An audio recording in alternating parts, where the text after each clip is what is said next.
കർത്താവിൽ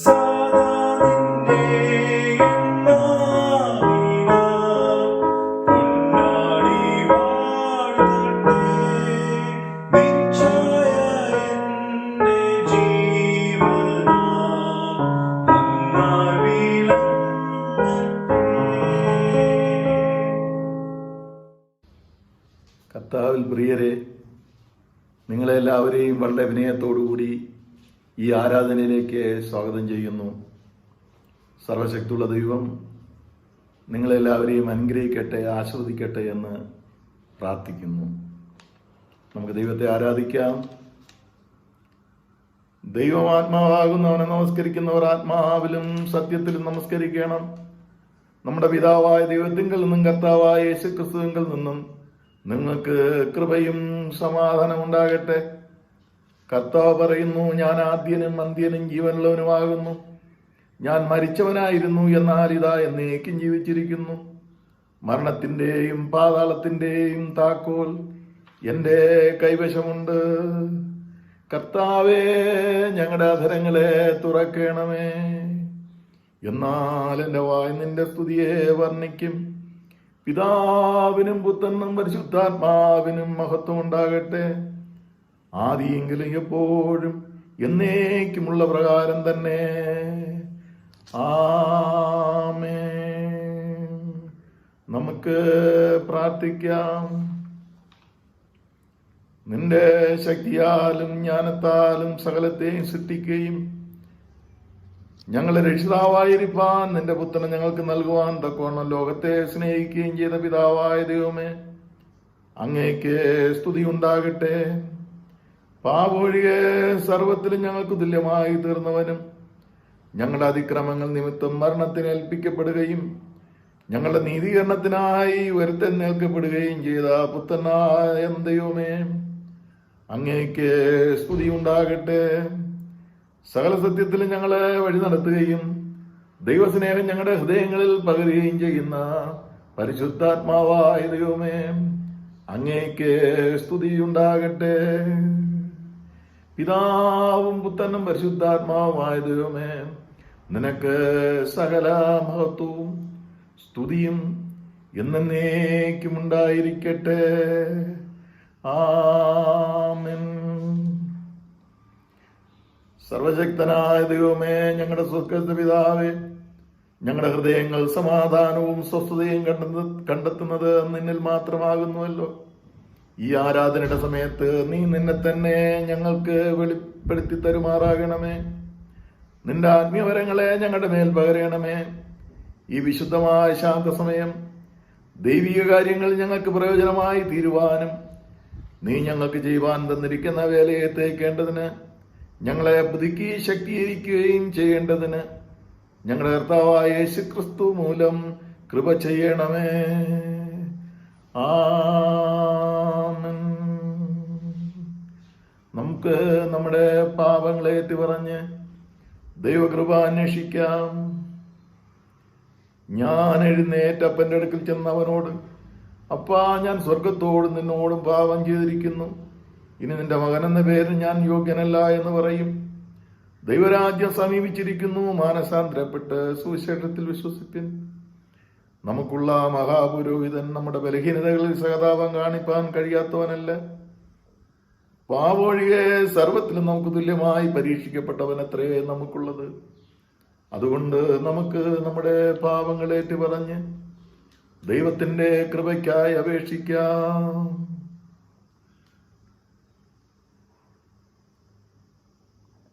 പാപക്ഷമാ പ്രാർത്ഥനയ്ക്കായി 51 സങ്കീർത്തനത്തിന്റെ 1 മുതൽ 4 വരെയുള്ള വാക്യങ്ങളും 10-ാമത്തെയും 12-ാമത്തെയും വാക്യങ്ങളും നമുക്ക് ഉപയോഗിക്കാം. ദൈവമേ, നിന്റെ ദയക്ക് തക്കവണ്ണം എന്നോട് കൃപയുണ്ടാകണമേ. നിന്റെ കരുണയുടെ ബോധ പ്രകാരം എന്റെ ലംഘനങ്ങളെ മായ്ച്ചു കളയണമേ. എന്നെ നന്നായി കഴുകി എന്റെ അകത്യം പോക്കണമേ. എന്റെ പാപം നീക്കി എന്നെ വെടിപ്പാക്കണമേ. എന്റെ ലംഘനങ്ങളെ ഞാൻ അറിയുന്നു. എന്റെ പാപം എപ്പോഴും എന്റെ മുൻപിലിരിക്കുന്നു. നിന്നോട് തന്നെ ഞാൻ പാപം ചെയ്തു, നിനക്ക് അനിഷ്ടമായുള്ളത് ചെയ്തിരിക്കുന്നു. ദൈവമേ, നിർമ്മലമായ ഒരു ഹൃദയം എന്നിൽ സൃഷ്ടിച്ച് സ്ഥിരമായ ഒരു ആത്മാവിനെ എന്നിൽ പുതുക്കണമേ. നിന്റെ രക്ഷയുടെ സന്തോഷം എനിക്ക് തിരികെ തരണമേ. മനസ്സൊരുക്കമുള്ള ആത്മാവിനാൽ എന്നെ താങ്ങണമേ. ആമേൻ.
സർവശക്തനായ ദൈവമേ, ഞങ്ങളോട് കരുണയുണ്ടായി ഞങ്ങളുടെ സകല പാപങ്ങളും ഞങ്ങളോട് ക്ഷമിച്ച് സകല ദോഷത്തിൽ നിന്നും ഞങ്ങളെ വിടുവിച്ച് സകല നന്മയിലും ഉറപ്പിച്ച് ബലപ്പെടുത്തി നിത്യജീവങ്കിലേക്ക് ഞങ്ങളെ പ്രവേശിപ്പിക്കണമേ.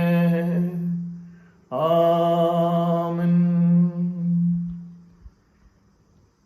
കരുണയുള്ള കർത്താവേ, നിന്റെ വിശ്വാസമുള്ള ജനങ്ങൾ തങ്ങളുടെ സകല പാവങ്ങളിൽ നിന്ന് ശുദ്ധീകരിക്കപ്പെട്ട് ശാന്ത മനസ്സോടെ അങ്ങേ സേവിപ്പാനായിട്ട് അവർക്ക് പാവോചനവും സമാധാനവും നൽകണമെന്ന് ഞങ്ങളുടെ കർത്താവായ യേശുക്രിസ്തു മൂലം ഞങ്ങൾ അങ്ങയോട് അപേക്ഷിക്കുന്നു.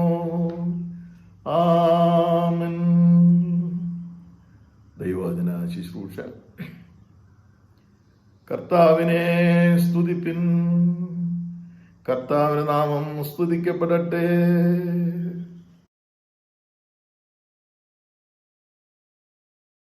ഇന്നത്തേക്ക് നിശ്ചയിച്ചിരിക്കുന്ന ഒന്നാം പാഠഭാഗം ഉൽപ്പത്തി പുസ്തകം 18-ാം അധ്യായം 1 മുതൽ 10 വരെയുള്ള വാക്യങ്ങൾ. അനന്തരം യഹോവ അവന് മമ്രയുടെ തോപ്പിൽ വെച്ച് പ്രത്യക്ഷനായി. വെയിലുറച്ചപ്പോൾ അവൻ കൂടാരവാതിൽക്കൽ ഇരിക്കുകയായിരുന്നു. അവൻ തലപൊക്കി നോക്കിയപ്പോൾ 3 പുരുഷന്മാർ തന്റെ നേരെ നിൽക്കുന്നത് കണ്ടു. അവരെ കണ്ടപ്പോൾ അവൻ കൂടാരവാതിൽക്കൽ നിന്ന് അവരെ എതിരേൽപ്പാൻ ഓടിച്ചെന്ന് നിലം വരെ കുനിഞ്ഞു. യജമാനെ, എന്നോട് കൃപയുണ്ടെങ്കിൽ അടിയനെ കടന്നു പോകരുതേ. ആസാരം വെള്ളം കൊണ്ടുവന്ന് നിങ്ങളുടെ കാലുകളെ കഴുകട്ടെ. വൃക്ഷത്തിന് കീഴിലിരിപ്പീൻ. ഞാൻ ഒരു മുറി അപ്പം കൊണ്ടുവരാം. വിശപ്പ് അടക്കിയിട്ട് നിങ്ങൾക്ക് പോകാം. ഇതിനായിട്ടല്ലോ നിങ്ങൾ അടിയന്റെ അടുക്കൽ കയറി വന്നത് എന്ന് പറഞ്ഞു. നീ പറഞ്ഞതുപോലെ ആകട്ടെ എന്ന് അവർ പറഞ്ഞു. അബ്രഹാം ബന്ധപ്പെട്ട കൂടാരത്തിൽ സാറയുടെ അടുക്കൽ ചെന്ന്, നീ ക്ഷണത്തിൽ 3 ഇടങ്ങി മാവ് എടുത്ത് കുഴച്ച് അപ്പം ഉണ്ടാക്കുക എന്ന് പറഞ്ഞു. അബ്രഹാം പശുക്കൂട്ടിൽ ഓടിച്ചെന്ന് ഇളയതും നല്ലതുമായ കാളക്കുട്ടിയെ പിടിച്ച് ഒരു ബാല്യക്കാരന്റെ പക്കൽ കൊടുത്തു. അവൻ അതിനെ ക്ഷണത്തിൽ പാകം ചെയ്തു. പിന്നെ അവൻ വെണ്ണയും പാലും താൻ പാകം ചെയ്ത കാളക്കുട്ടിയും കൊണ്ടുവന്ന് അവരുടെ മുമ്പിൽ വെച്ചു. അവരുടെ അടുക്കൽ വൃക്ഷത്തിന് കീഴിൽ ശുശ്രൂഷിച്ച് നിന്നു. അവർ ഭക്ഷണം കഴിച്ചു. അവർ അവനോട് നിന്റെ ഭാര്യ സാറ എവിടെയെന്ന് ചോദിച്ചതിന്, കൂടാരത്തിലുണ്ട് എന്നവൻ പറഞ്ഞു. ഒരാണ്ട് കഴിഞ്ഞിട്ട് ഞാൻ നിന്റെ അടുക്കൽ മടങ്ങി വരും. അപ്പോൾ നിന്റെ ഭാര്യ സാറയ്ക്ക് ഒരു മകനുണ്ടാകും എന്ന് അവൻ പറഞ്ഞു. ഇവിടെ ഒന്നാം പാഠഭാഗം വായിച്ച് അവസാനിക്കുന്നു. ദൈവമേ, നിനക്കു സ്തോത്രമുണ്ടാകട്ടെ.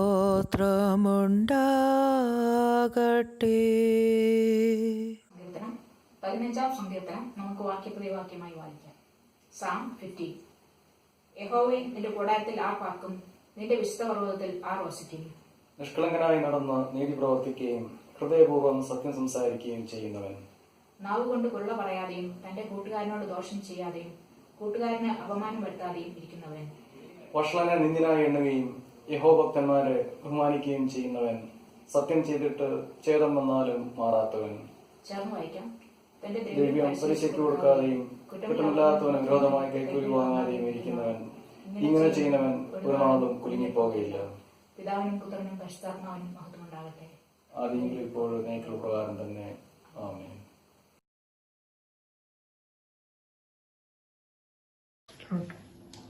ഇന്നത്തേക്ക് നിശ്ചയിച്ചിരിക്കുന്ന രണ്ടാം വേദപാഠഭാഗം എബ്രായർക്ക് എഴുതിയ ലേഖനം 13-ാം അധ്യായം 1 മുതൽ 8 വരെയുള്ള വാക്യങ്ങൾ. Hebrews chapter 13 versus 1 to 8. സഹോദര പ്രീതി നിലനിൽക്കട്ടെ, അതിഥി സൽക്കാരം മറക്കരുത്.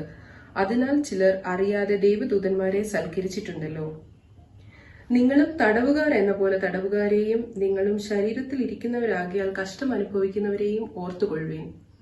വിവാഹം എല്ലാവർക്കും മാന്യവും കിടക്ക നിർമ്മലവും ആയിരിക്കട്ടെ. എന്നാൽ ദുർനടപ്പുകാരെയും വ്യഭിചാരികളെയും ദൈവം വിധിക്കും. നിങ്ങളുടെ നടപ്പ് ദ്രവ്യാഗ്രഹമില്ലാത്തതായിരിക്കട്ടെ. ഉള്ളതുകൊണ്ട് തൃപ്തിപ്പെടുവേൻ. ഞാൻ നിന്നെ ഒരു നാളും കൈവിടുകയില്ല, ഉപേക്ഷിക്കുകയുമില്ല എന്ന് അവൻ തന്നെ അരുളി ചെയ്തിരിക്കുന്നുവല്ലോ. ആകയാൽ കർത്താവ് എനിക്ക് തുണ, ഞാൻ പേടിക്കയില്ല. മനുഷ്യൻ എന്നോട് എന്തു ചെയ്യും എന്ന് നമുക്ക് ധൈര്യത്തോടെ പറയാം. നിങ്ങളോട് ദൈവവചനം പ്രസംഗിച്ച് നിങ്ങളെ നടത്തിയവരെ ഓർത്തുകൊള്ളുവിൻ. അവരുടെ ജീവാവസാനം ഓർത്ത് അവരുടെ വിശ്വാസം അനുകരിപ്പിൻ. യേശുക്രിസ്തു ഇന്നലെയും ഇന്നും എന്നേക്കും അനന്യൻ തന്നെ. ഇവിടെ രണ്ടാം വേദപാഠഭാഗം വായിച്ചവസാനിക്കുന്നു. ദൈവമേ, നിനക്കു സ്തോത്രമുണ്ടാകട്ടെ. വിശുദ്ധ യോഹന്നാൻ എഴുതിയ സുവിശേഷം 21-ാം അധ്യായം 1 മുതൽ 8 വരെ എഴുതിയിരിക്കുന്ന ദൈവവചനം ശ്രദ്ധിക്കുക. വിശുദ്ധ യോഹന്നാന്റെ സുവിശേഷം 21-ാം അധ്യായം 1 മുതൽ 14 വരെയുള്ള വാക്യങ്ങൾ. അതിന്റെ ശേഷം യേശു പിന്നെയും തിബരിയാസ് കടൽക്കരയിൽ വെച്ച് ശിഷ്യന്മാർക്ക് പ്രത്യക്ഷനായത് ഈ വിധം ആയിരുന്നു. ശീമോൻ പത്രോസും ദിദിമോസ് എന്ന തോമസും ഗലീലയിലുള്ള കാനായിലെ നഥാനയേലും സെബദി മക്കളും അവന്റെ ശിഷ്യന്മാരിൽ വേറെ 2 പേര് ഒരുമിച്ച് കൂടിയിരുന്നു. ശീമോൻ പത്രോസ് അവരോട്, ഞാൻ മീൻ പിടിപ്പാൻ പോകുന്നു എന്ന് പറഞ്ഞു. ഞങ്ങളും പോരുന്നുവെന്ന് അവർ പറഞ്ഞു. അവർ പുറപ്പെട്ട് പടക് കയറിപ്പോയി. ആ രാത്രിയിൽ ഒന്നും പിടിച്ചില്ല. പുലർച്ചെയായപ്പോൾ യേശു കരയിൽ നിന്നിരുന്നു. യേശു ആകുന്നു എന്ന് ശിഷ്യന്മാർ അറിഞ്ഞില്ല. യേശു അവരോട്, കുഞ്ഞുങ്ങളെ കൂട്ടുവാൻ വല്ലതുമുണ്ടോ എന്ന് ചോദിച്ചു. ഇല്ല എന്ന് അവർ ഉത്തരം പറഞ്ഞു. പടകിന്റെ വലതുഭാഗത്ത് വല വീശുവൻ, എന്നാൽ നിങ്ങൾക്ക് കിട്ടും എന്ന് അവൻ അവരോട് പറഞ്ഞു. അവർ വീശി, മീനിന്റെ പെരുപ്പം ഹേതുവായി അത് വലിപ്പാൻ കഴിഞ്ഞില്ല. യേശു സ്നേഹിച്ച ശിഷ്യൻ പത്രോസിനോട്, അത് കർത്താവാകുന്നു എന്ന് പറഞ്ഞു. കർത്താവാകുന്നു എന്ന് ശീമോൻ പത്രോസ് കേട്ടിട്ട് താൻ നഗ്നനാകയാൽ അങ്കി അരയിൽ ചുറ്റി കടലിൽ ചാടി. ശേഷം ശിഷ്യന്മാർ കരയിൽ നിന്ന് ഏകദേശം 200 മുഴത്തിൽ അധികം ദൂരത്തല്ലായകയാൽ മീൻ നിറഞ്ഞ വല ഇഴച്ചും കൊണ്ട് ചെറിയ പടകിൽ വന്നു. കരയ്ക്ക് ഇറങ്ങിയപ്പോൾ അവർ തീക്കനലും അതിന്മേൽ മീൻ വച്ചിരിക്കുന്നതും അപ്പവും കണ്ടു. യേശു അവരോട്, ഇപ്പോൾ പിടിച്ച മീൻ ചിലത് കൊണ്ടുവരുമെന്ന് പറഞ്ഞു. ശീമോൻ പത്രോസ് കയറി 103 വലിയ മീൻ നിറഞ്ഞ വല കരയ്ക്ക് വലിച്ച് കയറ്റി. അത്ര വളരെ ഉണ്ടായിരുന്നിട്ടും വല കീറിയില്ല. യേശു അവരോട്, വന്ന് പ്രാതൽ കഴിച്ചുകൊള്ളുവിൻ എന്ന് പറഞ്ഞു. കർത്താവാകുന്നു എന്ന് അറിഞ്ഞിട്ട് ശിഷ്യന്മാരിൽ ഒരുത്തനും നീ ആരെന്ന് അവനോട് ചോദിപ്പാൻ തുനിഞ്ഞില്ല. യേശു വന്ന് അപ്പമെടുത്ത് അവർക്ക് കൊടുത്തു. മീനും അങ്ങനെ തന്നെ. യേശു മരിച്ചവരിൽ നിന്ന് ഉയർത്തെഴുന്നേറ്റ ശേഷം ഇങ്ങനെ 3-ാം പ്രാവശ്യം ശിഷ്യന്മാർക്ക് പ്രത്യക്ഷനായി. ഇങ്ങനെ പാഠം കഴിയുന്നു. ക്രിസ്തുവേ, നിനക്ക് സ്തുതിയുണ്ടായിരിക്കട്ടെ.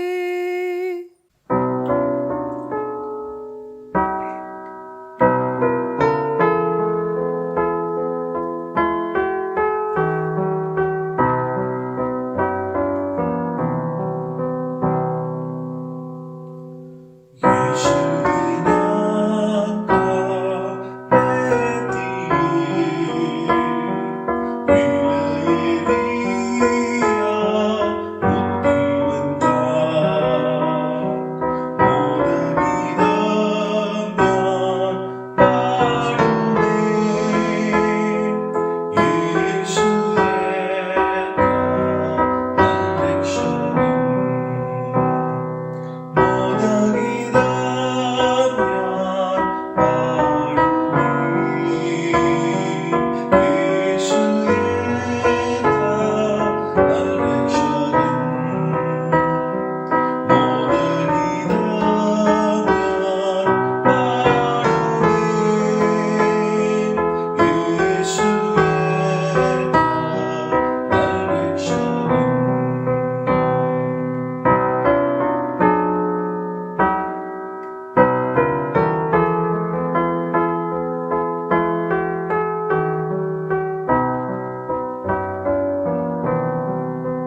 പ്രാർത്ഥിക്കാം. വചനം ജഡമായി തീർന്നു, കൃപയും സത്യവും നിറഞ്ഞവനായി മനുഷ്യരുടെ ഇടയിൽ പാർത്തു എന്ന് ഞങ്ങൾ ദൈവത്തിൻ്റെ വചനത്തിലൂടെ വായിക്കുന്നു. ദൈവത്തിൻ്റെ വചനത്തിന് പ്രവർത്തിക്കുവാൻ കഴിയും എന്ന് ഞങ്ങൾ അറിയുന്നു. ഞങ്ങളുടെ പാറയും ഞങ്ങളുടെ വീണ്ടെടുപ്പുകാരനായ കർത്താവെ, ഞങ്ങളുടെ വായിലെ വാക്കുകളും ഞങ്ങളെ എല്ലാവരുടെയും ഹൃദയത്തിലെ ധ്യാനവും അങ്ങേക്ക് ഇഷ്ടകരമായിരിക്കാൻ അങ്ങ് സഹായിക്കണമേ. ആമേൻ. ഇന്ന് നമ്മൾ ചിന്തിക്കേണ്ടതായ വിഷയം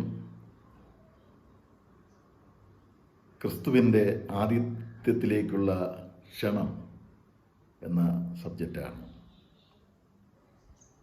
ഇന്നത്തെ സുവിശേഷ വേദഭാഗത്തെ കേന്ദ്രമാക്കിക്കൊണ്ട് ചില ചിന്തകൾ പങ്കുവയ്ക്കാനായി ഞാൻ ആഗ്രഹിക്കുന്നു. ഈ വേദഭാഗങ്ങളും അതുപോലെ യോഹന്നാൻ സുവിശേഷത്തിലെ മറ്റ് ഭാഗങ്ങളും നമുക്ക് ശരിയായ അർത്ഥത്തിൽ ഗ്രഹിക്കണമെങ്കിൽ ഈ പുസ്തകത്തിൻ്റെ സാഹചര്യം നമ്മൾ കുറച്ച് മനസ്സിലാക്കിയിരിക്കേണ്ടത് ആവശ്യമാണെന്ന് ഞാൻ ഗ്രഹിക്കുന്നു. AD 100 എഫെസോസിൽ വെച്ച് രചന പൂർത്തീകരിച്ച ഒരു പുസ്തകമാണ് 4-ാമത്തെ സുവിശേഷം, യോഹന്നാൻ്റെ സുവിശേഷം. ഈ സുവിശേഷം രചിക്കാനുള്ള കാരണങ്ങൾ എന്താണെന്ന് നമുക്ക് പ്രാരംഭമായി പരിശോധിക്കാം. സുവിശേഷത്തിനെതിരായി ആശയപരമായി പലതരത്തിലുള്ള കൊടുങ്കാറ്റുകളും ഉണ്ടായി. ഈ സാഹചര്യത്തിൽ ഈ എതിർപ്പുകളെ തരണം ചെയ്യുക എന്നുള്ളത് സുവിശേഷ പ്രവർത്തകരുടെ ഒരു ആവശ്യമായി കരുതി. അതുകൊണ്ട് അതിനെതിരായി സംഭവിച്ച എല്ലാ പോരാട്ടങ്ങളെയും ശമിപ്പിക്കുവാനായി യോഹന്നാൻ്റെ സുവിശേഷം പര്യാപ്തമായ രീതിയിൽ എഴുതി എന്ന് നാം ചരിത്രം പരിശോധിക്കുമ്പോൾ മനസ്സിലാക്കുന്നു. യോഹന്നാൻ്റെ സുവിശേഷം ഒരു ചരിത്ര പുസ്തകമല്ല, പ്രത്യുത യേശുക്രിസ്തുവിൻ്റെ ഉപദേശങ്ങളും പ്രവൃത്തികളും കൂട്ടിച്ചേർത്ത് ഞാൻ നേരത്തെ പറഞ്ഞതുപോലെ അന്നുണ്ടായ പ്രശ്നങ്ങൾക്ക് വേദശാസ്ത്രപരമായ ഉത്തരം കണ്ടെത്താനായി ശ്രമിച്ചു. അതിലേക്ക് വേണ്ടി പരിശുദ്ധാത്മാവ് എഴുത്തുകാരനായ യോഹന്നാനെ അധികമായി ശക്തീകരിച്ചു. എന്താണ് അന്നുണ്ടായ പ്രശ്നങ്ങൾ? വളരെ ചുരുക്കമായി ഞാൻ പറയാം. നോസ്റ്റിസിസം, ജ്ഞാനമതം, ഹെലനിസം, അതിനോടനുബന്ധമായ Stoicism, Platonism, Hermetic literature, Philonian philosophy, അതുകൂടാതെ പാലസ്തീൻ ജൂഡായിസത്തോട് ചേർന്ന Old Testament, rabbinic literature, Qumran literature, ഇവകളും സുവിശേഷത്തിൻ്റെ അല്ലെങ്കിൽ സുവിശേഷീകരണത്തിൻ്റെ സുഗമമായ പ്രവർത്തനത്തെ ബാധിച്ചു. ക്രിസ്തുമതം സ്വീകരിച്ച യവനന്മാരും യഹൂദന്മാരായ ക്രിസ്ത്യാനികളും അതുപോലെ സുവിശേഷമെന്ന് സ്വീകരിച്ച യവനന്മാരും മറ്റ് ജാതികളും സഭയിൽ വന്നപ്പോൾ ഈ ജാതികൾ തമ്മിലുള്ള ക്ലേഷസ്, ഏറ്റുമുട്ടൽ, അവിടെ സംസ്കാരം തമ്മിലുള്ള ഏറ്റുമുട്ടൽ സഭയ്ക്കുണ്ടായി. അതിനെയും അതിജീവിക്കേണ്ട ആവശ്യം യോഹന്നാൻ സുവിശേഷകന് വേദശാസ്ത്രപരമായി ഉണ്ടായി എന്ന് നാം അറിയുന്നു. അലക്സാണ്ടർ ദ ഗ്രേറ്റ് അദ്ദേഹത്തിൻ്റെ സൈനിക യാത്രയിൽ ഹെലനിസം റോമാദേശത്തിലും മറ്റ് പുറം ലോകത്തിലും വ്യാപിച്ചു. ആർമി ഫോഴ്സിലൂടെ സമാധാനം സ്ഥാപിക്കുവാനുള്ള പാക്സ് റോമാന, അതായത് റോമൻ പീസ്, അത് പ്രബലപ്പെട്ടു. അത് പ്രബലപ്പെട്ട സാഹചര്യത്തിൽ യേശുക്രിസ്തുവിൻ്റെ ക്രൂശിലൂടെ സ്ഥാപിക്കുന്ന നൺ വയലൻസ്, അതിലൂടെയുള്ള ഒരു സമാധാനം ഒരു ചോദ്യചിഹ്നമായി തീർന്നു. ഈ രണ്ടും ഏറ്റുമുട്ടലുകൾ തമ്മിൽ അതിന് പരിഹാരമായി യേശുക്രിസ്തുവിൻ്റെ സമാധാനത്തിൻ്റെ ആവശ്യമെന്ത്, അതിൻ്റെ പ്രത്യേകത എന്തെന്ന് അന്നത്തെ സുവിശേഷകന്മാർക്ക് ലോകത്തെ പഠിപ്പിക്കേണ്ടിയിരുന്നു. അതിൻ്റെ ഉത്തരവും ഈ യോഹന്നാൻ സുവിശേഷത്തിലൂടെ എഴുത്തുകാരന് നൽകാനായി സാധിച്ചു. അന്ന് റോമിലെ സഭ നേരിട്ട 2 പ്രശ്നങ്ങളാണ് പക്ഷം ചേരുക എന്നുള്ളത്. ഒരു കൂട്ടം യഹൂദന്മാർ യേശുക്രിസ്തുവിൻ്റെ മാറിൽ ചാരിക്കിടന്ന യോഹന്നാന്റെ പക്ഷക്കാരും മറ്റു ചിലർ ആദ്യ ശിഷ്യനായ പത്രോസിന്റെ പക്ഷക്കാരുമായി 2 ചേരിയായി തീർന്നു. വാസ്തവത്തിൽ ഈ പക്ഷത്തിന് സാഹചര്യം ഒരുക്കിയത് പത്രോസോ യോഹന്നാനോ അല്ല. ഈ പക്ഷത്തെ ഇങ്ങനെ പക്ഷപാതപരമായ ചിന്തയെ സഭയിൽ നിന്ന് മാറ്റുവാനായി യോഹന്നാന്റെ സുവിശേഷത്തിന് സാധിച്ചു. അത് നൽകിയ വില വളരെ വലുതാണ്. യോഹന്നാന്റെ സുവിശേഷം 19 അധ്യായം മുതൽ 21 അധ്യായം വരെ ഈ ചിന്തകളെ എതിർത്തുകൊണ്ട് ഉള്ള രേഖകളാണ് പ്രധാനമായും അവിടെ രേഖപ്പെടുത്തിയിരിക്കുന്നത്. തോമസിന്റെ 20-ാം അധ്യായത്തിലുള്ള വിശ്വാസ പ്രഖ്യാപനത്തോടുകൂടി അവസാനിച്ച ഒരു സുവിശേഷമാണ് യോഹന്നാന്റെ സുവിശേഷം. എന്നാൽ പിൽക്കാലത്ത് മറ്റേതോ പാരമ്പര്യത്തിൽ നിന്ന് 21-ാം അധ്യായം കൂടെ കൂട്ടിച്ചേർത്ത് ഇങ്ങനെ 2 പ്രാവശ്യം എഴുതി അവസാനിപ്പിച്ച ഒരു സുവിശേഷമാണെന്ന് തോന്നത്തക്ക രീതിയിൽ ഈ സുവിശേഷം ചിട്ടപ്പെടുത്തിയിരിക്കുന്നു. എന്നാൽ 21-ാം അധ്യായത്തിൻ്റെ, ഇന്ന് കേട്ട അധ്യായത്തിൻ്റെ ആവിർഭാവം വളരെ വലുതായിരുന്നുവെന്ന് ചരിത്രരേഖകളിലൂടെ നമുക്ക് മനസ്സിലാക്കാനായി സാധിക്കുന്നു. 1-ാം അധ്യായത്തിൽ യോഹന്നാൻ സുവിശേഷം 1-ാം അധ്യായ പ്രകാരം ആദ്യ ശിഷ്യൻ അന്ത്രിയോസാണ്, 2-ാമത്തെ ശിഷ്യൻ യോഹന്നാനും. എന്നാൽ പത്രോസിന് 1-ാം സ്ഥാനം നൽകി. 19-ാം അധ്യായത്തിൽ യേശുവിൻ്റെ തുറന്ന കല്ലറയ്ക്കൽ യോഹന്നാനും പത്രോസും കൂടി ഒരുമിച്ച് ഓടി. ആദ്യമെത്തിയത് യോഹന്നാനാണെങ്കിലും ആദ്യ ശിഷ്യനായ പത്രോസിന് ആദ്യം കല്ലറയിൽ പ്രവേശിക്കുവാനുള്ള അവസരം യോഹന്നാൻ നൽകിയെന്ന് നാം ആ അധ്യായം പഠിക്കുമ്പോൾ മനസ്സിലാക്കുന്നു. ഇന്നത്തെ പാഠഭാഗത്തും യോഹന്നാൻ യേശുവിനെ മനസ്സിലാക്കിയപ്പോൾ വസ്തുത പത്രോസിനെ അറിയിക്കുന്നു. പത്രോസിന് യോഹന്നാൻ പ്രാധാന്യം കൊടുക്കുന്നു. അതുമാത്രമല്ല, അപ്പോസ്തല പ്രവൃത്തികളിൽ പത്രോസിൻ്റെയും യോഹന്നാൻ്റെയും ഒരുമിച്ചുള്ള പ്രവർത്തനം വളരെ ശ്ലാഘിക്കപ്പെടുന്ന ഒന്നാണ്, വളരെ ആദരിക്കപ്പെടുന്ന ഒന്നാണ്. അപ്പോസ്തല പ്രവൃത്തി 8-ാം അധ്യായം 14 മുതൽ 18 വരെയുള്ള വാക്യങ്ങൾ വായിക്കുമ്പോൾ തന്നെ അത് നമുക്ക് മനസ്സിലാക്കാൻ സാധിക്കുന്നു. 21-ാം അധ്യായം നാം മനസ്സിലാക്കുമ്പോൾ അവിടെ നോസ്റ്റിസിസത്തിൻ്റെ ചിന്തകൾക്ക് എതിരായ ഒരു ആവിഷ്കാരത്തിൻ്റെ സൂചനയും നമുക്ക് ഗ്രഹിക്കാൻ കഴിയുന്നു. നോസ്റ്റിസം ചിന്താഗതിയിൽ അവർ യേശുവിനെക്കുറിച്ച് ചിന്തിച്ചിരുന്നത് സൃഷ്ടിപ്രക്രിയയിൽ യേശുവിന് പങ്കില്ല. അതുമാത്രമല്ല, യേശു ഒരു ഡമ്മി ഗോഡാണ്. യഥാർത്ഥ ദൈവവുമായി ഒരു ചെറിയ ബന്ധം മാത്രമേ യേശുവിനുള്ളൂ. അതിൻ്റെ പദം ലെസർ ചെയിൻ എന്നാണ് രേഖപ്പെടുത്തിയിട്ടുള്ളത്. യേശുവിൻ്റെ മനുഷ്യ അവതാരവും പ്രീ എസിസ്റ്റൻസും തെറ്റാണ്. യേശു ഒരു ഫാൻഡമാണ്. യേശുവിന് രക്തവും മാംസവുമില്ല, വെറും ഒരു സ്പിരിറ്റാണ്. യേശുവിൻ്റെ പ്രേതമാണ് സഞ്ചരിക്കുന്നത്. ഇത്തരത്തിലുള്ള മിഥ്യ, ഇത്തരത്തിലുള്ള പ്രസ്താവനകൾ ജനത്തിൻ്റെ ഇടയിൽ വളരെ സജീവമായിരുന്നു. യേശു ക്രൂശിൽ മരിക്കുന്നതിന് മുമ്പ് അവൻ്റെ ആത്മാവ് യേശുവിനെ വിട്ടുപോയി. സ്പിരിറ്റിന് കഷ്ടം അനുഭവിപ്പാനും മരിക്കുവാനും കഴിയുകയില്ല എന്നൊക്കെയുള്ള പ്രസ്താവനകൾ. നാം ശരിയായി വേദപുസ്തകം പഠിക്കുമ്പോൾ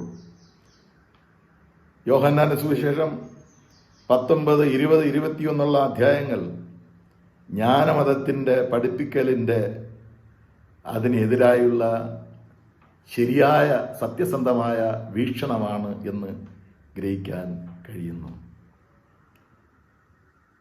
ഞാൻ എന്തിനൊക്കെയാണ് ഈ കാര്യങ്ങൾ നിങ്ങളോട് പറയുന്നതെന്ന് ചോദിച്ചാൽ,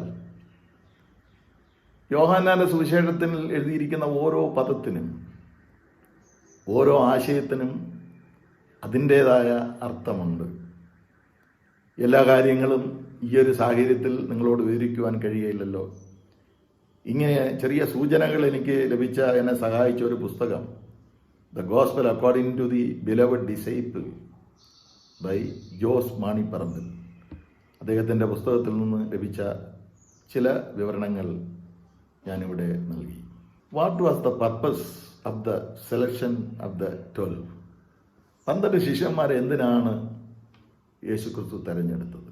യേശുക്രിസ്തു അവരെ തെരഞ്ഞെടുത്ത് പരിശീലിപ്പിച്ച് ഉയർത്തെഴുന്നതിന് ശേഷം അവർക്ക് പ്രത്യക്ഷപ്പെട്ടതിൻ്റെ ആവശ്യകത എന്തായിരുന്നു? ഒരുപാട് ബലഹീനതകൾ അവർക്കുണ്ടായെങ്കിലും അവരെ തിരുത്തുകയും അവരോട് ക്ഷമിക്കുകയും അവരെ സ്നേഹിക്കുകയും ചെയ്ത ആ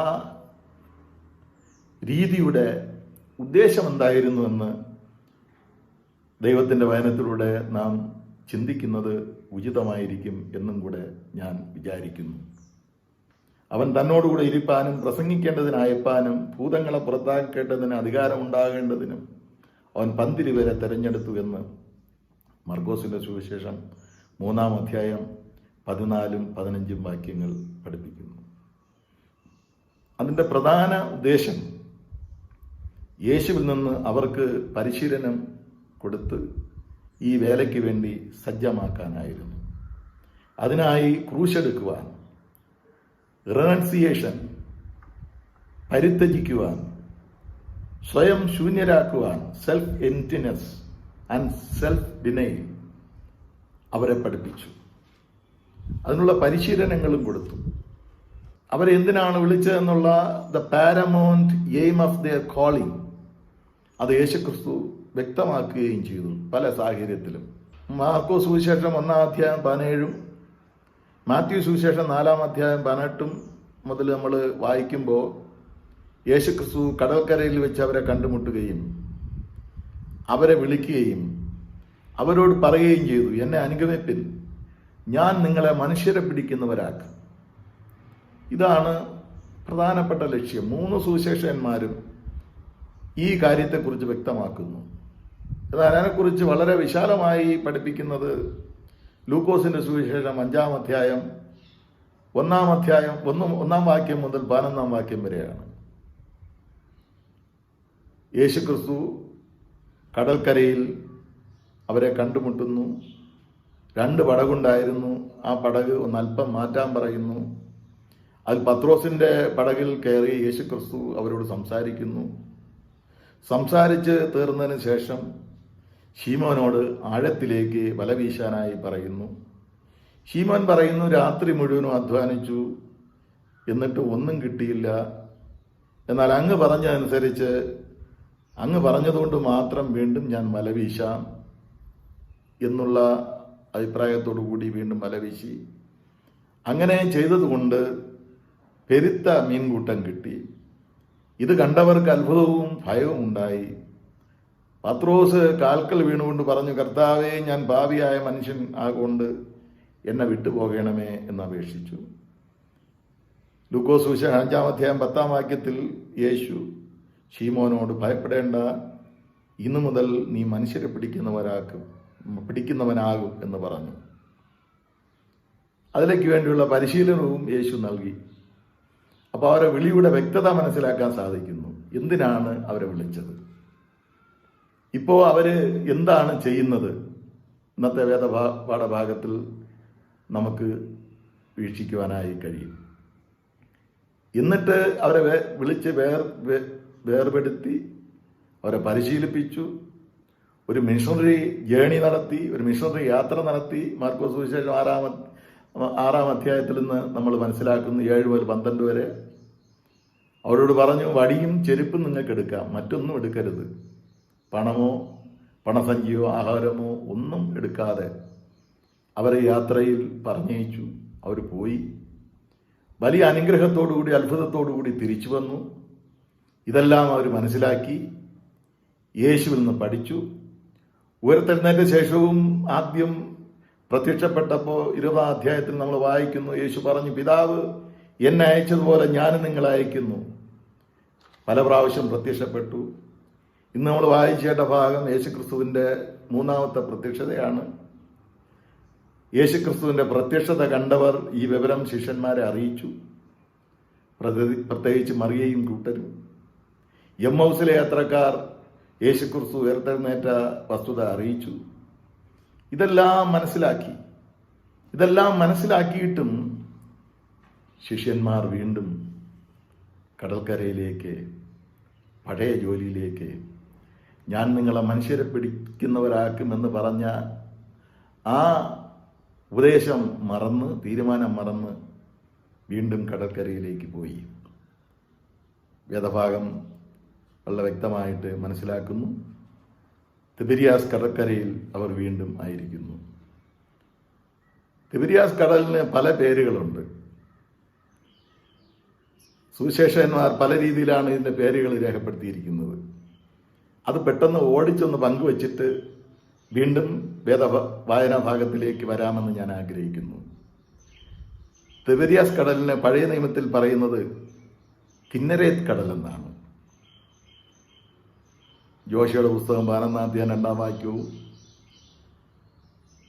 13-ാം അധ്യായം 27-ാം വാക്യം, സംഖ്യ 34:11 ഈ ഭാഗങ്ങൾ വായിക്കുമ്പോൾ ഈ കടലിൻ്റെ പേര് പഴയ നിയമത്തിൽ കിന്നരേത്ത് കടൽ എന്ന് രേഖപ്പെടുത്തുന്നു.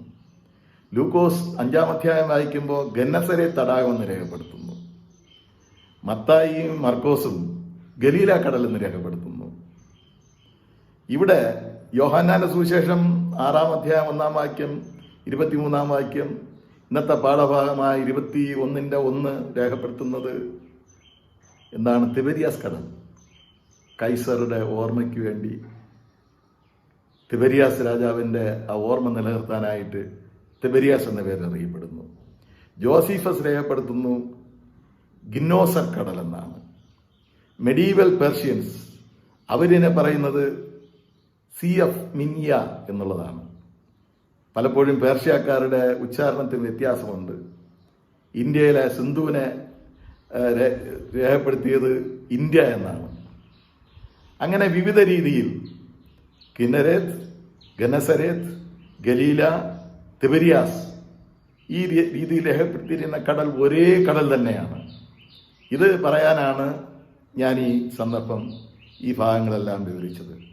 സമുദ്രത്തിൽ നിന്ന് 20 അടി താഴ്ന്ന് 45 കിലോമീറ്റർ അകലത്തിൽ 160 ചതുരശ്ര മീറ്റർ വിസ്തീർണമുള്ള യോർദാൻ നദിയുടെ സൃഷ്ടിയായ ഈ ഗലീല കടൽ 21 കിലോമീറ്റർ നീളം, 13 കിലോമീറ്റർ വീതി, 41 മുതൽ 48 ഫീറ്റ് അടിവരെ ആഴമുള്ള ലോകത്തിലെ 2ാമത്തെ തടാകം, ശുദ്ധജല തടാകം എന്നാണ് അറിയപ്പെടുന്നത്. 1ാമത്തെ തടാകം ഡെഡ് സീ ആണല്ലോ. അടുത്ത സമയത്തായിട്ട് അവിടുത്തെ ജലനിരപ്പ് കുറഞ്ഞപ്പോൾ സമുദ്രത്തിൽ നിന്ന് വെള്ളം ശുദ്ധിയാക്കി പമ്പ് ചെയ്ത് അതിനെ നിലനിർത്താനായിട്ട് അവിടുത്തെ ഗവൺമെൻറ് നല്ല പരിശ്രമിച്ചു എന്നുള്ളതും ചില റിപ്പോർട്ടുകളിൽ നിന്ന് മനസ്സിലാക്കാനായി കഴിയുന്നു. എവിടെ വച്ചാണോ അവരെ വിളിച്ചത്, എവിടെ വച്ചാണോ ഞാൻ നിങ്ങളെ മനുഷ്യരെ പിടിക്കുന്നവരാക്കുമെന്ന് യേശു അവരോട് പറഞ്ഞത്, അതേ സ്ഥലത്ത് വെച്ച് തന്നെ യേശു പ്രത്യക്ഷപ്പെടുന്നു. അവിടെ വച്ച് യേശു പ്രത്യക്ഷപ്പെട്ടു. കാലത്ത് യേശു അവിടെ എത്തി. അവർ പഴയ തൊഴിലേക്ക് തിരിച്ചുപോയി. യേശു അവരോട് പറഞ്ഞിട്ടുണ്ട്, യോഹന്നാന്റെ സുവിശേഷം 15-ാം അധ്യായം 5-ാം വാക്യം, എന്നെ പിരിഞ്ഞ് നിങ്ങൾക്കൊന്നും ചെയ്യുവാൻ കഴിയുകയില്ല. അപ്പൊ യേശു കടൽക്കരയിൽ അവരുടെ സമീപത്ത് ഉണ്ടായിരുന്നിട്ടും യേശുക്രിസ്തുവിനെ അവരെ മനസ്സിലാക്കാൻ കഴിഞ്ഞില്ല. പത്രോസിന്റെ നേതൃത്വത്തിലുള്ള മീൻപിടുത്തം വളരെ പരാജയമായിരുന്നു. യേശു ചോദിക്കുന്നു, കുഞ്ഞുങ്ങളെ കൂട്ടുവാൻ നല്ലതുമുണ്ടോ എന്നുള്ള യേശുവിൻ്റെ ചോദ്യത്തിന് ഒന്നുമില്ല എന്നായിരുന്നു അവരുടെ ഉത്തരം. വളരെ പരാജയപ്പെട്ട ഒരു മീൻപിടുത്തം. യേശു എന്നിട്ട് പറഞ്ഞു, പടകിൻ്റെ വലതുഭാഗത്ത് വല വീശുവാൻ പറഞ്ഞു. ലൂക്കോസിന്റെ സുവിശേഷം ആഴത്തിലേക്ക് വല വീശാൻ പറഞ്ഞു. ഇവിടെ പടകിൻ്റെ വലതുഭാഗത്തേക്ക് വല വീശുവാൻ പറഞ്ഞു. പറഞ്ഞതനുസരിച്ചിട്ട് അവർ വല വീശുകയും മീനിൻ്റെ പെരുപ്പം വളരെ വലുതായിരുന്നുവെന്ന് ദൈവവചനത്തിൽ നാം വായിക്കുന്നു. 153 മീൻ നിറഞ്ഞ വല. അവർക്ക് പൊക്കിയെടുക്കുവാൻ പോലും കഴിയാത്ത രീതിയിൽ ഒരു വലിയ മീൻപിടുത്തം ഈ വേദഭാഗത്തിൽ നിന്ന്, പ്രത്യേകിച്ച് യേശുവിൻ്റെ വാക്ക് കേട്ടതുകൊണ്ടുള്ള അനുഭവത്തിൽ അവർക്ക് ലഭ്യമായി എന്ന് നാം വേദഭാഗത്തിൽ വായിക്കുന്നു. ഇപ്പോൾ പ്രിയപ്പെട്ട ശിഷ്യന് യേശുവാണെന്ന് മനസ്സിലായി. പത്രോസിനോട് പറഞ്ഞു, അത് മറ്റാരുമല്ല, അത് യേശുവാണ്. It is the lord. യേശുവാണെന്ന് മനസ്സിലാക്കിയിട്ട് പത്രോസ് അവൻ്റെ വസ്ത്രങ്ങളെല്ലാം കരയിലുണ്ടായിരുന്നു എങ്കിലും അവൻ വസ്ത്രം അരയിൽ ചുറ്റി കടലിലേക്ക് ചാടി എന്ന് നാം കാണുന്നു. നാണം നിമിത്തമാകാം, കുറ്റബോധം നിമിത്തമാകാം, പരാജയം നിമിത്തമാകാം, ബഹുമാനം നിമിത്തമാകാം, എന്തുകൊണ്ടോ അവൻ കടലിലേക്ക് ചാടി. ഒടുവിലായി ആ വലിയ മീൻ നിറച്ച പാരിച്ച വലയും ഇഴച്ചുകൊണ്ട് കർത്താവിൻ്റെ അടുക്കൽ പത്രോസ് വരുന്നു. അവരെല്ലാവരും കരയ്ക്കിറങ്ങി ശ്രദ്ധിച്ചപ്പോൾ തീക്കനലും അതിന്മേൽ മീൻ വച്ചിരിക്കുന്നതും അപ്പവും കണ്ടു. യേശു പറയുന്നു, ഇപ്പോൾ പിടിച്ച മീനിൽ ചിലത് കൊണ്ടുവരുവിൻ. അതനുസരിച്ച് അവർ കൊണ്ടുവന്നു. മാനുഷികമായ ശക്തിയിലും മാനുഷികമായ അവസ്ഥയിലും മനുഷ്യൻ പണിപ്പെടുമ്പോൾ വിളിച്ച് വേർതിരിക്കപ്പെട്ട ജനത്തിനു വേണ്ടി കരുതുന്ന ഒരു കരം, ശക്തിയുള്ള ഒരു കരം, ആതിഥ്യം തരുന്ന ഒരു കരം ഉണ്ടെന്നുള്ളത് ഒന്നുകൂടെ അവരെ പഠിപ്പിക്കുകയാണ്. യേശു അവർക്ക് അത് വിളമ്പിക്കൊടുത്തു. ഈ മൂന്നാമത്തെ പ്രത്യക്ഷതയിൽ അവരാരും അങ്ങ് ആരാണെന്ന് ചോദിച്ചില്ല, നീ ആരാണെന്ന് ചോദിച്ചില്ല. യേശു അപ്പമെടുത്ത് അവർക്ക് കൊടുത്തു. മീനും അങ്ങനെ തന്നെ. ഈ സംഭവം വിശുദ്ധ യൂക്കറിസ്റ്റിൻ്റെ യേശുക്രിസ്തുവിൻ്റെ പ്രത്യക്ഷതയെ കുറിക്കുന്നു എന്ന് വേദശാസ്ത്രജ്ഞന്മാർ വാദിക്കുന്നു. അത് ഒരർത്ഥത്തിൽ ശരിയാണ്. എമ്മൗസിലെ യാത്രക്കാർക്ക് അപ്പം വിളമ്പിക്കൊടുത്തപ്പോൾ, നുറുക്കിയപ്പോൾ അവരെ കണ്ണു തുറന്ന് ആത്മീയാന്തത മാറി യേശുവിനെ അവർ മനസ്സിലാക്കി. നാമും അപ്പം വീഞ്ഞുകൾ വിളമ്പുകയും വാഴ്ത്തുകയും അതിനെ നുറുക്കി കൊടുക്കുകയും ചെയ്യുമ്പോൾ യേശുക്രിസ്തുവിൻ്റെ സാന്നിധ്യം എന്താണെന്ന്, ആതിഥേയം തരുന്ന യേശുക്രിസ്തുവിൻ്റെ സ്നേഹം എന്താണെന്ന് നമ്മൾ വിശ്വാസത്തിൽ മനസ്സിലാക്കുന്നു. ഞാൻ നേരത്തെ പറഞ്ഞതുപോലെ നോസ്റ്റിക്സ് ഫിലോസഫി, ജ്ഞാനമതത്തിൻ്റെ എതിർപ്പുകൾക്ക് ഒരു ഉത്തരം കൂടിയാണ് യേശുക്രിസ്തുവിൻ്റെ പ്രത്യക്ഷത. ഫാൻഡത്തിന്, പ്രേത പിശാചുക്കൾക്ക് ആത്മാവിന് തീ കത്തിക്കുവാനോ തീയുമായി ബന്ധപ്പെടുവാനോ കഴിയില്ല എന്ന് വിശ്വസിച്ചിരുന്നു. അങ്ങനെയാണെങ്കിൽ ഇവിടെ തീയിൽ ചുട്ട മീനുമായി യേശുക്രിസ്തു ശിഷ്യന്മാരെ കാത്തു നിൽക്കുന്നു. യേശുവിൻ്റെ പ്രേതമല്ല, ജീവിക്കുന്ന യേശുക്രിസ്തുവിൻ്റെ അനുഭവം. ഭക്ഷിക്കുന്നു, വിളമ്പുന്നു, സംസാരിക്കുന്നു. മുൻ വേദഭാഗങ്ങളനുസരിച്ച് നമ്മൾ ചിന്തിക്കുമ്പോൾ മുറിവിൻ്റെ പാടുകൾ കാണിക്കുന്നു. ഇത് യേശുവിൻ്റെ ആത്മാവല്ല, തോന്നലല്ല. സാധാരണ വിശ്വാസികൾക്ക് അല്ലെങ്കിൽ മറ്റുള്ളവർക്ക് ഉണ്ടാകുന്ന മാനസികമായ സ്വപ്നങ്ങളോ ഒന്നുമല്ല. ഒരു യാഥാർത്ഥ്യമാണ്. ഉയർത്തെഴുന്നേറ്റ് ജീവിക്കുന്ന യേശുക്രിസ്തുവിൻ്റെ സാന്നിധ്യമാണ്. വീണ്ടും ഇതിലൂടെ ഗ്രഹിക്കുവാൻ സാധിക്കുന്നത്, ശിഷ്യന്മാരെ വിളിച്ചിരിക്കുന്ന ദൗത്യം ഇതല്ല, ഇടയപരിപാലനമാണ്. ഉത്തരവാദിത്തമുള്ള ശുശ്രൂഷ ഏൽപ്പിച്ചിരിക്കുകയാണ്. 21 അധ്യായത്തിലെ തുറന്നുള്ള ആ സംഭാഷണം നമ്മൾ ശ്രദ്ധിക്കുമ്പോൾ ഈ കാര്യങ്ങളും നമുക്ക് ചിന്തിക്കാനും ധ്യാനിക്കുവാനുമായി കഴിയും. എബ്രായ ലേഖനം 13 അധ്യായം 8 പറയുന്നത് പോലെ Jesus Christ is the same yesterday and today and far ever.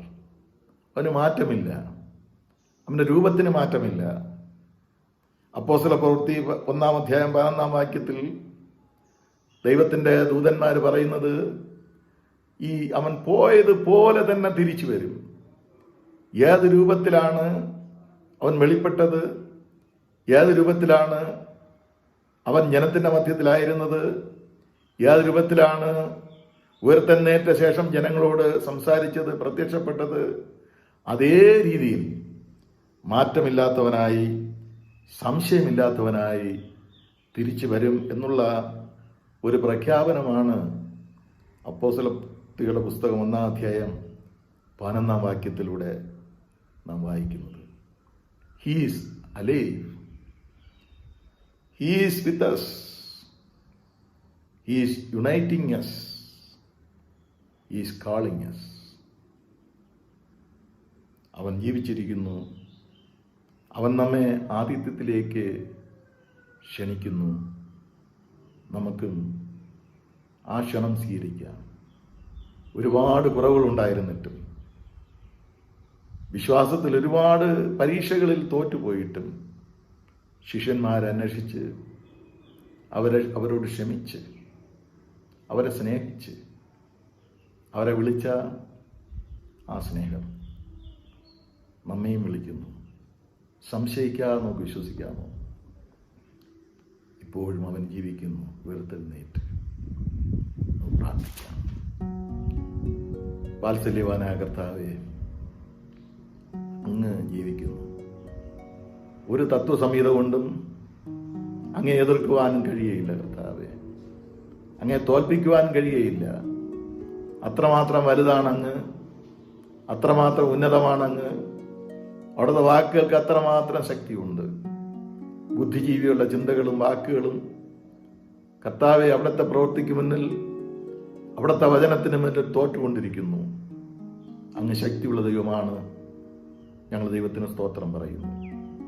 എല്ലാ വിശ്വാസികളെയും ഓർക്കുന്നു, എല്ലാ കുടുംബങ്ങളെയും ഓർക്കുന്നു കർത്താവ്. എല്ലാ കുടുംബങ്ങളെയും അവിടുത്തെ കരത്തിലേക്ക് തരുന്നു കർത്താവെ. പ്രത്യേകിച്ച് കഴിഞ്ഞ ആഴ്ചയിൽ പുതിയ വർഷത്തിലേക്ക് പ്രവേശിച്ച ദിബുവിനെ ദൈവത്തിൻ്റെ കരത്തിലേക്ക് തരുന്നു. ആശീർവദിക്കണമേ, അനുഗ്രഹിക്കണമേ. ലോകത്തെ മൊത്തമായും അവിടുത്തെ കരത്തിലേക്ക് തരുന്നു. മനുഷ്യരിലൊന്നുമില്ല, ക്ഷമിക്കണമേ. വീണ്ടും വീണ്ടും സ്നേഹിക്കുകയും ശിഷ്യന്മാരെ തേടി തെറ്റിപ്പോയിട്ട് അവരെ പിന്നാലെ പോയി അവരനുഗ്രഹിക്കുകയും ചെയ്ത, അവരോട് ക്ഷമിച്ച ആ സാന്നിധ്യം ഞങ്ങളോട് ക്ഷമിക്കുകയും വിട്ടുപിരിയാതെ ഞങ്ങളെ കാത്തുകൊള്ളുകയും ചെയ്യണമേ. യേശുവിൻ്റെ നാമത്തിൽ ഞങ്ങളുടെ പ്രാർത്ഥന കേൾക്കണമേ. ആമേൻ.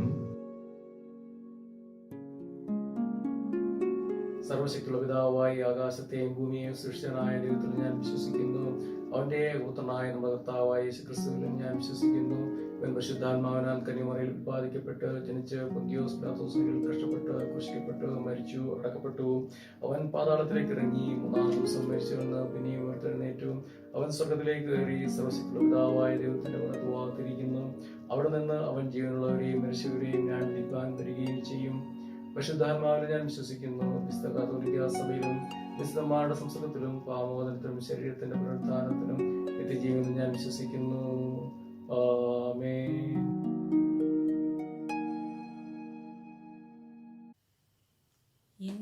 ഇന്നയോളം എന്നെ നടത്തി, ഇന്നയോളം എന്നെ പുലർത്തി, എൻ്റെ യേശു എത്ര നല്ലവൻ, അവൻ എന്നുമെന്നും മതിയായവൻ. എൻ്റെ യേശു എത്ര നല്ലവൻ, അവൻ എന്നുമെന്നും മതിയായവൻ. മധ്യസ്ഥ പ്രാർത്ഥനയ്ക്ക് വേണ്ടി നമ്മുടെ തലകളെ വണക്കാം. യേശുവേ നന്ദി. ഞങ്ങളെ ഈ പ്രതിസന്ധിയുടെ നടുവിൽ ദൈവത്തിന്റെ ചിറകിൻ മറവിൽ മറിച്ച് കണ്ണിലെ കൃഷ്ണമണി പോലെ കാത്തു പരിപാലിക്കുന്നതിന് നന്ദി. ഈ ലോകത്തെല്ലാം കൊറോണ എന്ന അതിഭയങ്കരമായ രോഗത്താൽ വലയുന്ന ഓരോരുത്തരോടും നീ കൃപ കാണിക്കണമേ, സൗഖ്യം നൽകണമേ. ഞങ്ങൾ എല്ലാവരും ബലഹീനരാണ്. തെറ്റുകളിൽ നിന്ന് തിരുന്ന് നന്മ ചെയ്ത് അനുഭവിപ്പാൻ സഹായിക്കണമേ. പ്രത്യേകിച്ച് സഭയ്ക്ക് നേതൃത്വം നൽകി നടത്തുന്ന അച്ഛനെയും കൊച്ചമ്മയെയും അനുഗ്രഹിക്കണമേ. നമ്മുടെ സഭയിലെ കൂട്ടായ്മയെ ഓർത്ത് പ്രാർത്ഥിക്കുന്നു. ഓരോ കുടുംബത്തെയും ആയിരിക്കുന്ന സ്ഥാനങ്ങളിൽ കാത്തു പരിപാലിക്കണമേ. യഹോവ ഞങ്ങളുടെ ഇടയനാകുന്നു, ഞങ്ങൾക്കൊന്നിനും മുട്ടുണ്ടാകുകയില്ല. കർത്താവെ, ഞങ്ങളുടെ ഹൃദയങ്ങളെ ദൈവത്തിന്റെ സ്നേഹത്തിലും ക്രിസ്തുവിന്റെ സഹിഷ്ണുതയിലും നടത്തണമേ. പ്രത്യേകിച്ച് രോഗത്താൽ ഹോസ്പിറ്റലിൽ കഴിയുന്ന പതിയാന്റെ ഓർത്ത് പ്രാർത്ഥിക്കുന്നു. ഇത്രത്തോളം സൗഖ്യം കൊടുത്തിരിക്കുന്നതിനായിട്ട് സ്തോത്രം. ഇനിയും പൂർണ്ണ സൗഖ്യം കൊടുത്ത് ഭവനത്തിൽ മടക്കി വരുത്തുവാൻ നിന്റെ സഹായത്തിനായിട്ട് പ്രാർത്ഥിക്കുന്നു. ഗ്രേസി ആന്റിയെ ഇത്രത്തോളം ആരോഗ്യവും ബലവും കൊടുത്തു വിശ്വാസത്തിൽ ഉറച്ചു നിർത്തിയിരിക്കുന്നതിനെ ഓർത്ത് സ്തോത്രം. നമ്മുടെ സഭയിലെ കുഞ്ഞു മക്കളെയും വാർദ്ധക്യത്തിൽ കഴിയുന്നവരെയും വേണ്ടുന്ന ആരോഗ്യം ബലം കൊടുക്കണമേ. സുനിലിന്റെയും ബൈജുവിന്റെയും ഫാദറില രണ്ടുപേരുടെയും ആരോഗ്യത്തിനായിട്ട് പ്രത്യേകിച്ച് പ്രാർത്ഥിക്കുന്നു. സാമ്പത്തികമായി വിഷമിക്കുന്ന അനേകരുണ്ട് ദൈവമേ, അവരുടെ ആവശ്യങ്ങളിലെല്ലാം നീ കൂടെ ഇരിക്കണമേ. ജോലിയിൽ പ്രയാസം അനുഭവിക്കുന്നവരുണ്ട് ദൈവമേ, പ്രത്യേകിച്ച് ഡോക്ടേഴ്സ്, നഴ്സസ്, അവരെ ഏൽപ്പിച്ച് പ്രാർത്ഥിക്കുന്നു. ദൈവമേ, ആരാധനാലയത്തിൽ വന്ന് ഞങ്ങൾക്ക് ആരാധിപ്പാൻ സാധിച്ചിട്ട് ദിവസങ്ങളോളമായി. എങ്കിലും ഞങ്ങളെല്ലാവരും അതത് ഭവനത്തിലിരുന്ന് അങ്ങേ ആരാധിപ്പാനും പാടുവാനും സ്തുതിപ്പാനും ദൈവം തരുന്ന ഓരോ സമയത്തിനും സൗകര്യത്തിനുമായിട്ട് നന്ദി ദൈവമേ. ഞങ്ങളുടെ വാക്കിലും നടപ്പിലും സ്നേഹത്തിലും വിശ്വാസത്തിലും നിർമ്മലരായിരിക്കാൻ സഹായിക്കണമേ.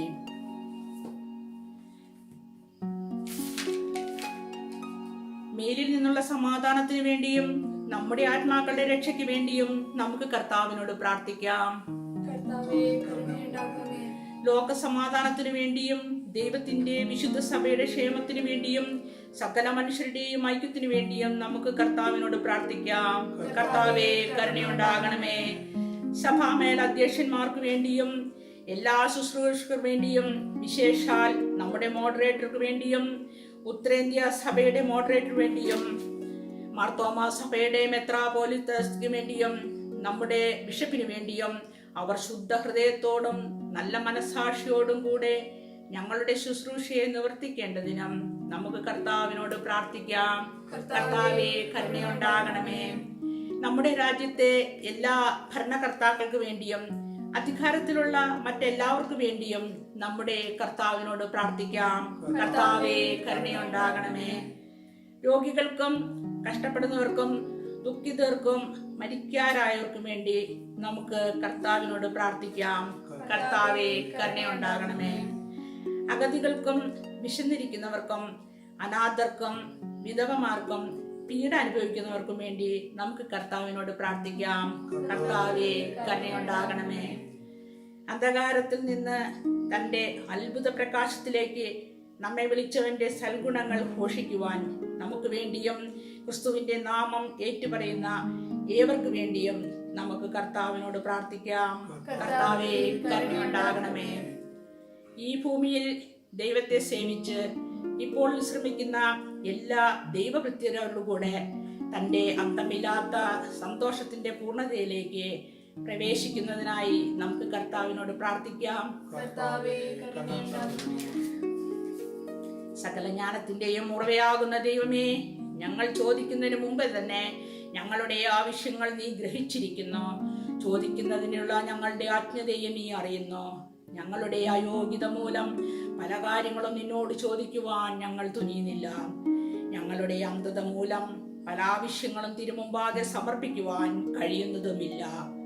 എന്നാൽ ഞങ്ങളുടെ ബലഹീനതകളിൽ മനസ്സലിവുണ്ടായി ഞങ്ങൾക്ക് ആവശ്യമുള്ളതെല്ലാം ഞങ്ങളുടെ കർത്താവായ യേശുക്രിസ്തുവിന്റെ യോഗ്യത മൂലം ഞങ്ങൾക്ക് തരുവാൻ ഇഷ്ടമുണ്ടാകണമെന്ന് ഞങ്ങൾ നിന്നോട് അപേക്ഷിക്കുന്നു. ആമേൻ. കർത്താവ് പഠിപ്പിച്ചതുപോലെ നമുക്ക് പ്രാർത്ഥിക്കാം. സ്വർഗസ്ഥനായ ഞങ്ങളുടെ പിതാവേ, തിരുനാമം വിശദീകരിക്കപ്പെടണമേ. തിരുരാജ്യം വരയണമേ. തിരുവിഷ്ടം സ്വർഗത്തെ പോലെ ഭൂമിയിലുമാകണമേ. ഞങ്ങൾക്ക് ആവശ്യമുള്ള ആഹാരവും തരയണമേ. ഞങ്ങളെ കടക്കാരോട് ക്ഷമിക്കുന്ന ഞങ്ങളുടെ പാവടങ്ങളോട് ക്ഷമിക്കണമേ. ഞങ്ങളെ പരീക്ഷ കിടന്ന സ്ഥലവും സ്മരിക്കണമേ. രാജ്യവും ശക്തിയും മഹത്വവും എന്നേക്കും അങ്ങേക്കുള്ളതല്ലോ. ആമേൻ. സകല ബുദ്ധിയെയും കവിയുന്ന ദൈവസമാധാനം നിങ്ങളുടെ ഹൃദയങ്ങളെയും നിലവിളെയും ക്രിസ്തയേശുവിൽ കാക്കട്ടെ. ഇങ്ങനെ പിതാവും പുത്രനും പരിശുദ്ധാത്മാവുമായുള്ള സർവശക്തിയുള്ള ദൈവത്തിന്റെ അനുഗ്രഹം നമ്മുടെ ഇടയിലുണ്ടായി നാം എല്ലാവരോടും കാലാവസാനം കൂടാതെ ഉണ്ടായിരിക്കുമാറാകട്ടെ.